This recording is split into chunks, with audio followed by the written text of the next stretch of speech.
Chaps, we're going to talk to Jordan. Jordan? You're a boxer, Boxing coach. boxing coach. That's still a boxer, mate. That's still a boxer, and you can still. And we're also Yeah, and we're also twinning up with Joe. You're a footballer.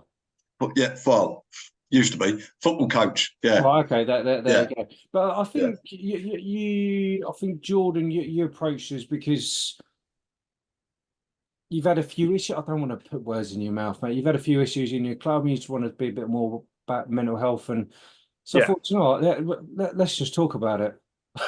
yeah. No, yeah.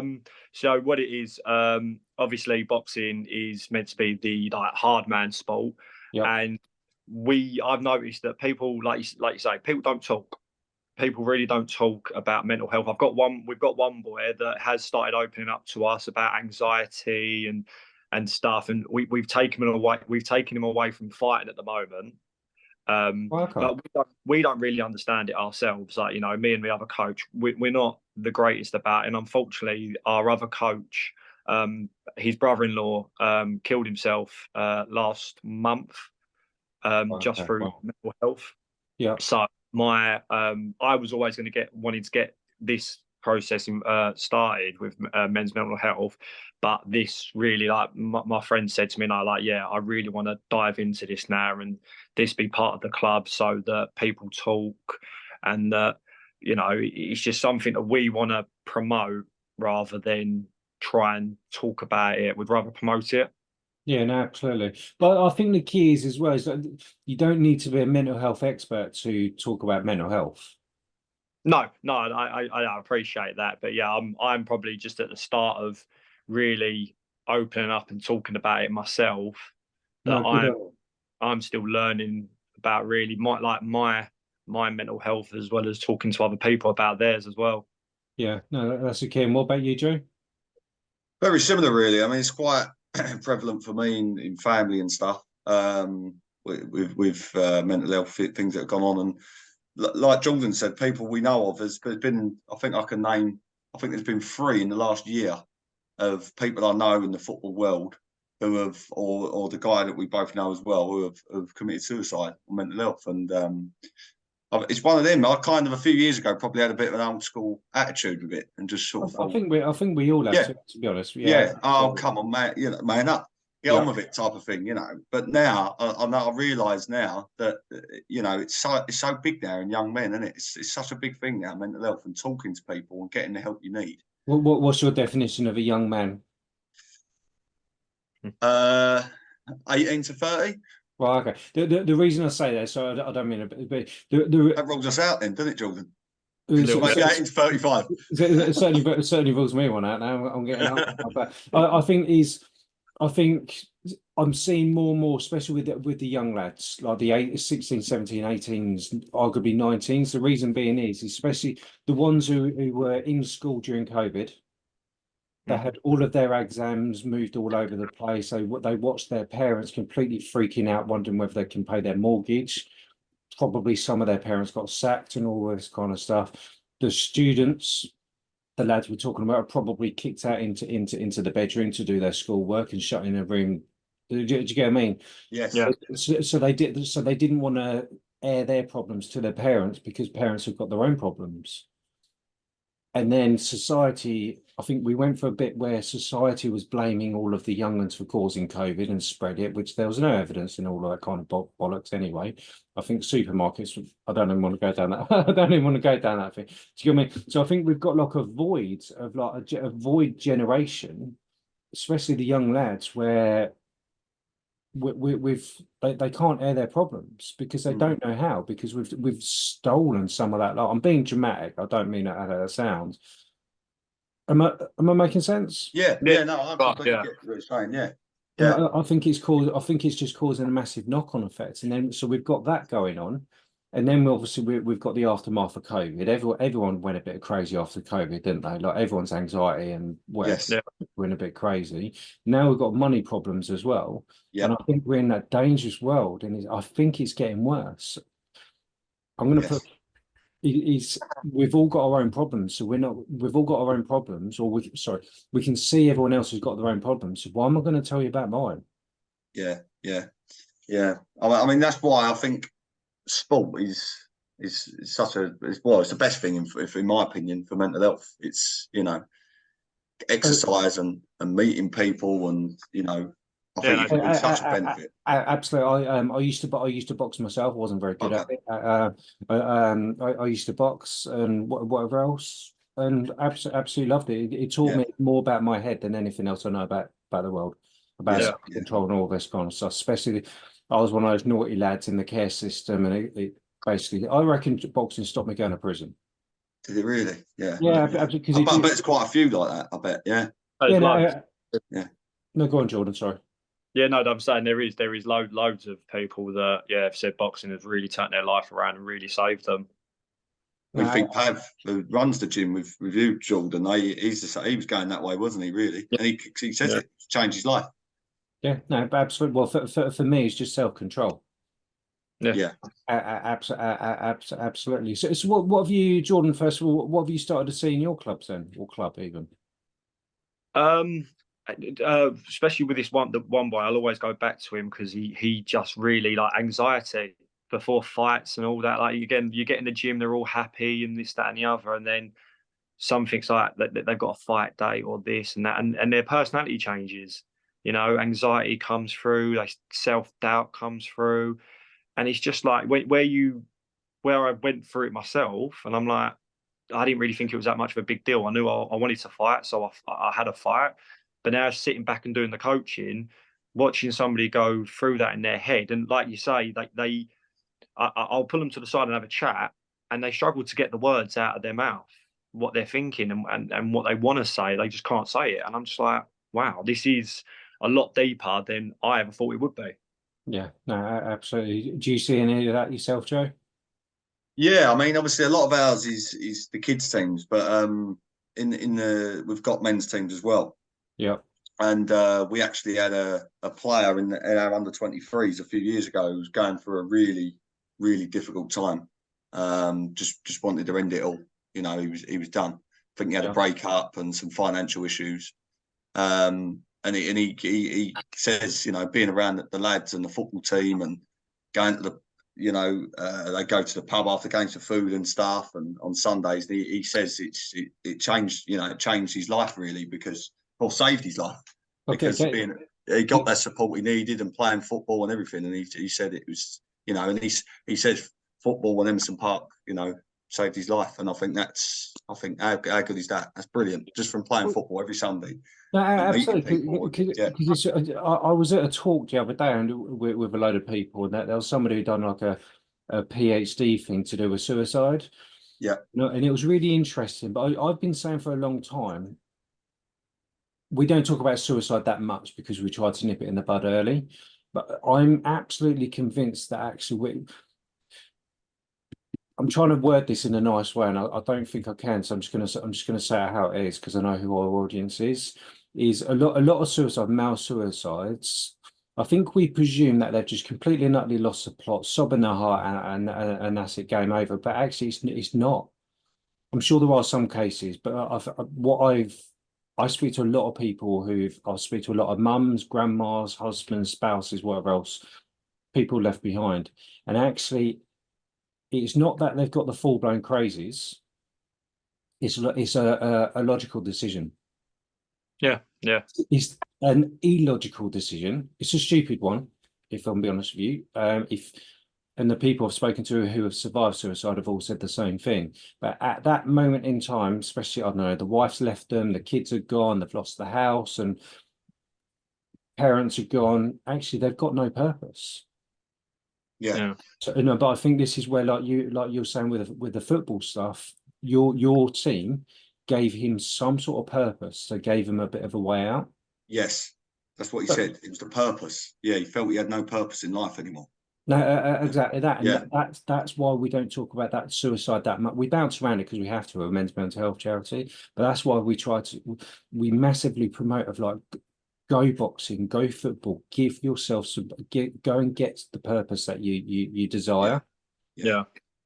I mean, sorry, I didn't mean to make this all deep, so I apologise. No, that's right. It should be. To be fair, this is. I feel like the conversations of mental health and men's mental health should be deep because, like you say, we don't talk about it enough, because like Joe said a minute ago, like, you know, men talk about it to each other, and then you normally get, "Oh, shut up, mate, like man Yeah. up." Yeah. Yeah. No, exactly. Well, do you know what the true meaning of man up is in the Oxford Dictionary? No.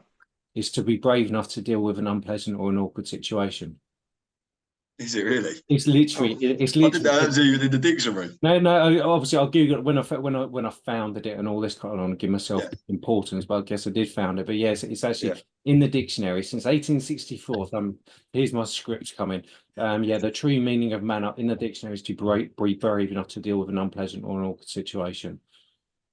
Right. Okay. So yeah, no, exactly that. So in some contexts, telling someone to man up in some context depends on who Yeah. you're speaking to. It might actually be the right thing of saying we can't do the pity party, mate. Yeah. Yeah. Yeah. Yeah. Let's like join your boxing club, join your football club. Yeah. Like, Gym, things like that. Yeah. just anything. Yeah. You're not going to get a sense of purpose by just sitting around at home. Yeah. No. I always say to people when people go on the drink or whatever, you're not going to find the answer at the bottom of a pint of beer. You know what I mean? You're not going to find the answer there. No, It just makes things worse. yeah, no, exactly that. And so it's just we rather than say, "Oh, I'll do it tomorrow, I'll do it today." Yeah. Yeah. And that, so have you noticed any changes or even small changes in your clubs now? You're being a bit more vocal about stuff. Yeah. Yeah. Massively. Yeah. Yeah. I mean, Go on. Sorry, mate. I feel you can see the relief on some of the people's faces. Like I had one of the fighter messaged me at midnight saying about he's having a panic attack, this, that, and the other. Obviously, I talked to him, like, you know, I spoke to him about it, I messaged him, I rang him, I spoke to him. The next day, big smile on his face, and he was like, thank you for talking to me, this, that, and the other. And you just see the relief on people's faces when you do start talking. Yeah. Do you think that's because they know that you ain't going to judge them? Yeah. Yeah. I feel like they've got someone that's not their family to talk to, and probably, hopefully, in a way that they look up to me and my boxing partner, and then they can talk to us, and yeah, they look up to us and think there's someone safe that I can talk to, and it's not going to judge me, not going to take the mick out of me. And yeah, it's a really nice feeling to know that you can help somebody with just talking. You also seem like a listener, because that's something what we promote quite a lot is, yeah, we tell everyone to speak up and all of this kind of stuff.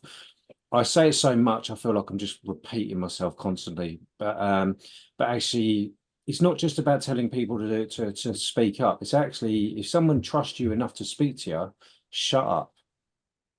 Yeah. Just listen. You don't need to input. no. Just hear them out. Yeah, no, definitely. Yeah, because the end of the day, it helps someone if you don't listen to them. Yeah. Absolutely. Yeah. So what about you, Joe? Have you noticed anything? Yeah, so what we do now is obviously where it's you know, with this guy in the team who had issues, and then, you know, other people we know of in football who, you know, have obviously committed suicide. We have a thing in the group chat now that, you know, I regularly put it in there, and the other guy does as well, and says, look, lads, if anyone's got any issues, don't be, you know, afraid or embarrassed to speak to us, because, you know, we're all here for each other. And look at the case of this lad who's turned his life around, and credits football with that as part of that. So it's something that, you know, we regularly put in there and speak about, and people do, believe it or not, you do get one or two who go, well, actually, you know, and a private message or call and say, I'm actually struggling a bit because of this, and this. And yeah, it's just out there in the open now, where it wasn't a few years ago. So that's probably the changes that we've made. Yeah, no, absolutely. Because I think it's one of those things, isn't it? It's just, especially with life problems. And let's face it, we've all got a lot of life problems going on there. There's money shortages and all this kind of. It was only a year ago where you couldn't fill up your bloody car. Yeah. Do you know what I mean? It was that stupid, like people rowing and all this kind of stuff. Everyone's got all of their own problems. But I think again, if we don't offload those small problems, it doesn't always need to be about mental health. It's perfectly fine to say, well, yeah, I had a beer with Joe last night. He said something that really pissed me off. Yeah. Actually, just have a moan about it. That's not mental health. That's just putting the world to rights. What we've got to stop doing is go, right, okay, I had my pint with Joe. He's really pissed me off. Which then tomorrow I'm going to wake up completely and utterly peeved off, and then And then Jordan said something today. So now I've got 2 problems. And then the next day, yeah, I've got 3 problems, and 4 problems, and 5 problems. And the next minute, your brain is so fuzzed up, we don't actually know why we got the crazies in the first place. Yeah. And I hear that story a lot. And I think Do you really? Yeah. Yeah, no, all the time. You got to bear in mind, I run a charity, so I'm a bit more special. And then I hear the same stuff, but because I hear the same stuff, and these are from people. Well, I'm looking at a boxer, I'm looking at a footballer, and I'm going to meet him with some. I'm going to meet him with some university later on. These are people with different worlds, different lives, all over the country. Will never ever meet each other. And the same problem, the same telltale sign is there is the small problems built up into bigger problems. Yeah. So let's try and nip it in the bud. Yeah, exactly that. Yeah, stop it at source, as they say. Yeah. You know, exactly that. But yeah, again, I think it's just like we don't really talk about suicide and stuff like that because we try and change minds way earlier. Way earlier. So Jordan, what's the progression of your club then? What do you want to change? Just the whole atmosphere about the way we proceed it, like the way we view it. I really want the fighters, because we have fighters from like 4 years old. Well, not fighters, but we have people come from 4 years old that would hopefully potentially stay with us till they're at least in their 20s. And I just want to keep them on, like, their minds set on the right things and no worries. I mean, obviously, like you said, everyone's going to worry this, that, and the other, but it doesn't get out of hand. Yeah. I want to be the club that is like the club of the community. I want to help people. I want people to come to us for help, as well as boxing and fighting. Yeah. I want to help in a way. I want to help make a change, rather than just taking payments off of people and putting them in a ring, getting their heads punched in. Yeah. I want to be helping change their lives, rather than just teaching them how to box and then putting them in a ring. Yeah, no, absolutely. What about you, Joe? Same question, really. It's a similar answer. It's after that case of the lad that we had in the team, he completely changed his life from that. I want us to be able to do that again, and keep making changes and have a positive influence and impact on people's lives. So, it's something that I'd like us to do more. Yeah, no, absolutely. Well, I think the thing is, I did a video with a charity called SOBS Charity, Survivors of Suicide and Bereavement. I think that's, but they said that the average person knows at least 350 people. That's not. I didn't know that, but actually, and then I remember after that call, I was like, "No, that seems really high." But actually, look at your address book. There'll be 100. If you work it out, You may not, you may not speak to them and whatever else. So the knock-on effect of making one person feel at ease, the knock-on effect, that's 350 people. That knock-on effects where, have I made sense? Or have I just gone on? No, I understand. And probably when you said 350, I thought, I don't know. But then thinking about it, you probably do if you look at your contacts. Seriously, look at your phone, but you've probably got 60 to 100 names in it. Some of them, you may not have spoken to, and all of this kind of. Like, how many Facebook friends have you got? I'm not making 800 odd, I think. Yeah. There you go. Exactly that. Like and that. you probably met maybe half of them, at least one. So the knock-on effects, and I think if all of us in your boxing world, in my world, in your football world, if all of us just change our mentality of just be more willing to talk about the little problems, and let's try and prevent some of the bigger problems. Yeah. Because if we can prevent the bigger problems, I'm not opening checks from wives because they've done a fundraiser. I'm looking at one now, £250. But I can't say to him, I'm looking at a check now. This is from a funeral. The husband sadly decided to call it a day, and I'm looking at that, and I'm looking at a check there. So I want us to keep going, and so I can put MANUP out of business.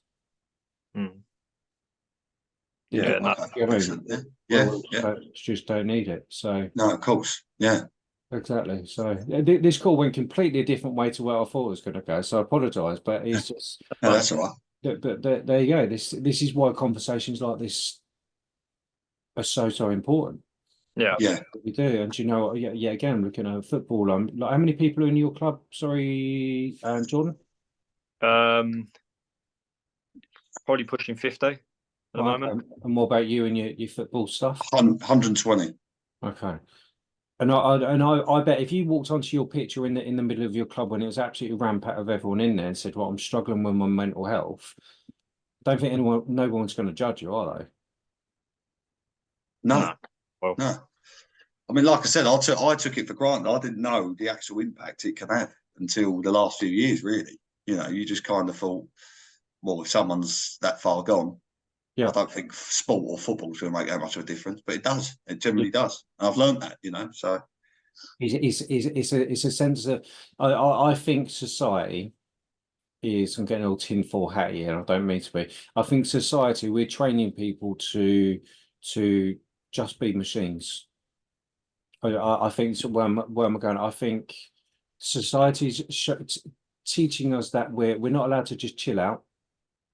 We've always got to be entertained. Look at TikTok and all this kind of stuff. It's constant information going to social media. So our brains are always being occupied. Yeah. And we're being trained. I don't know. We just feel like we're just being trained just to shut up, keep going, and yes, yeah. And I don't think we're especially as men. I think we're men. We need to be with other blokes. We need to.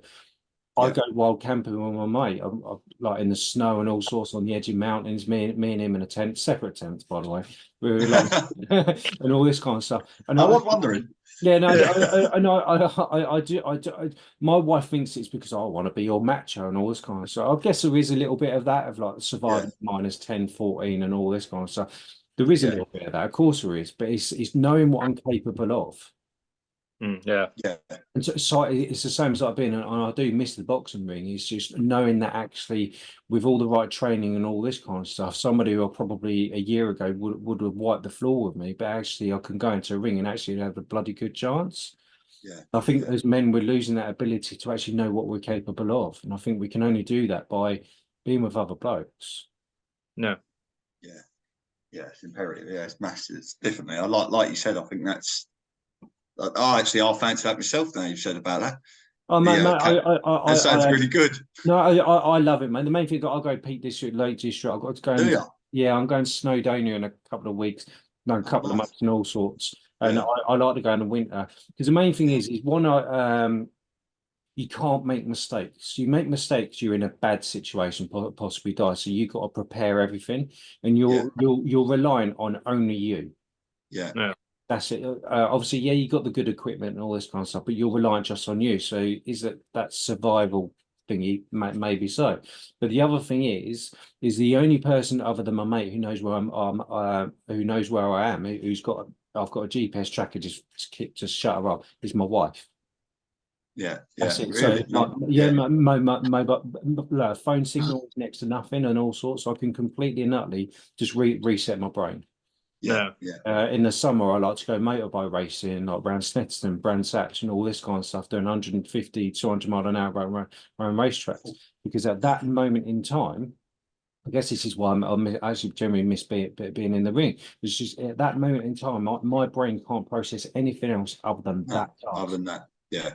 I can't speak for football really, but yeah, well, that's why I miss playing. Like you say, we miss boxing. That's just. And a lot of people say that in football, no matter what problems you might be having, when you're on that football pitch, everything just goes away. Yeah, everything goes for that hour and a half. Everything just goes. Yeah. No, exactly. Jordan, what was you going to say? Sorry. I said, yeah, but you just switch off, don't you? You concentrate on that one thing and you just switch off. Yeah. But nice. Yeah, but your brain's reset. Well, no, reset is clear.